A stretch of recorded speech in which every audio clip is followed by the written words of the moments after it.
I see a couple of familiar faces, and unfortunately one of them is my stalker from last year. I'm having low self-esteem issues, so you really should be coming back. Anyway, now, I'm going to give you a little history about myself and of my situation. It's not that I really don't want to blame everything on my parents, but let's face it, I have issues. And a lot of them are coming to light now that I've had some recent medical treatment. So, when I was younger, my dad used to say to me, you know, life's going to be difficult, but there'll be lots of special moments to look forward to. Little did I know that that was going to include my special doctors and my special pills, tried on a couple good straight jackets, you know, wasn't expecting that, but needless to say, it happens. And actually, I think there was a bit of a conspiracy when I was younger too, because my dad used to correct our English grammar, like even at the dinner table. So before I know it, he and my mom are sitting there, and they're debating about whether or not I used a dangling participle in one of my sentences.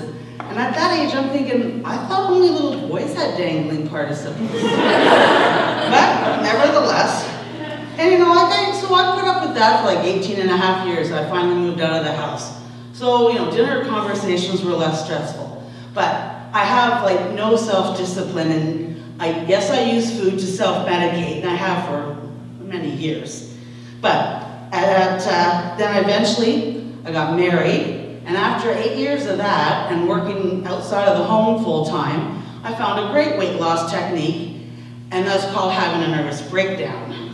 So, getting that set aside, and then going to finally see a doctor, I was diagnosed as bipolar.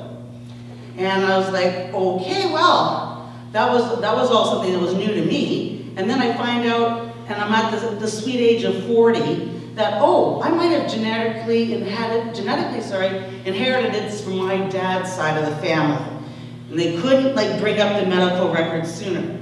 But I was like, okay, well, you know, I thought I'll go talk to my dad. And I said, well, so if that's what I might have from your side of the family, do you think, is there anything from mom's side of the family that I might have inherited that you're not telling me about? And he said, well, you know, he says, I think, well, thank God, he said, you look like her side of the family. Well, that's all nice and everything, but what else? He goes, well, you both suffer from verbal diarrhea.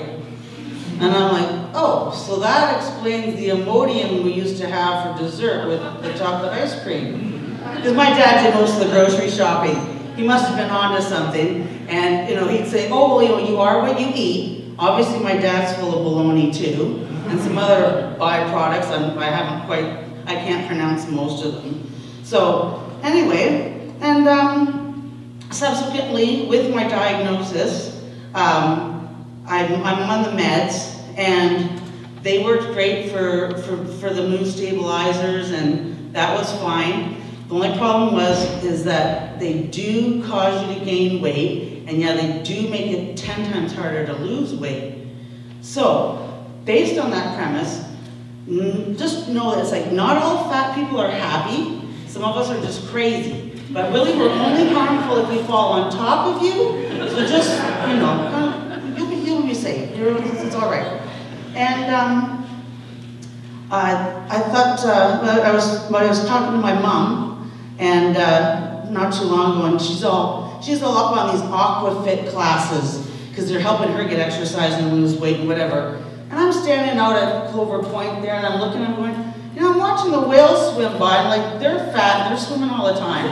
What can this Aquafit do for me? I don't think so. And I look at my bank budget, I go, okay, well, what, a gym membership? If I sign up now, let's see, well, maybe I'll go 2 or 3 times.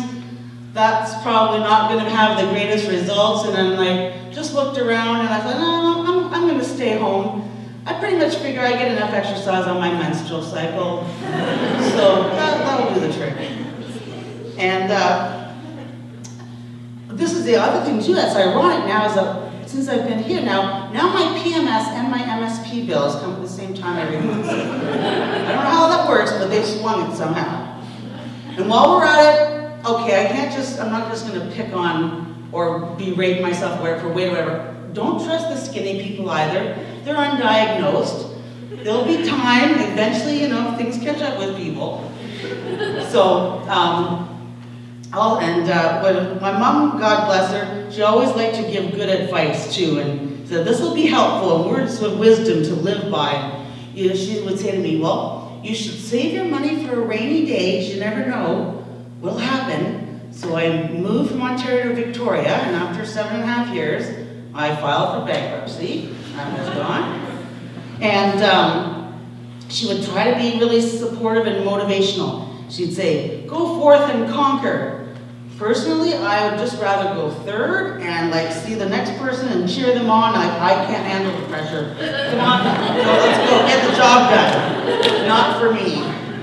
Thank you anyway. And then, but said that God bless them. My parents had the best intentions. But last time I was at my shrink having my visit, he asked if I thought I'd spent enough quality time with my mom. And we discussed that. Now I have to go break it to her that guilt trips don't count. Quality time together. But we'll get over it. And as you can see, like, I'm still to this day, like, I'm not an athletic supporter. I did do a lot of sports when I was younger. In the early years, they were sort of forced on me. My mom signed me up for just about anything she could. The least favorite thing, the worst thing I attempted was curling. And I'd be out there and I was like, Mom, why do we have to do curling? My whole family was involved. And I was like, me and my 2 brothers, and oh yeah, happy Saturday. I said, it's so cold and boring. Like, why do we have to do this? She said, Annalee, just wait. She says, this may be the only chance that you get to ever see men sweeping. God bless her, she was right. Maybe I'm just not hanging around with the right people, but either way, she was right on that one. And then a thought came to me. I said, well, you know, there could be a special Olympics for mental health, and we could have some interesting sort of, you know, sitting down sports. Like, for example, I think like I could win a gold medal because when I phoned that Ministry of Housing and Social Development the other day, I actually got to speak to somebody in under 4 hours, and I think that deserves a medal for patience. At any rate, I'm craving chocolate. I don't know, I'm PMS, some hot flashes, all that kind of stuff's going on. So I think I should just get home for my special nap time. You've been a lovely audience, and I don't want you to worry because thank goodness I can't be bothered taking hostages anymore. I'm just exhausted. Thank you.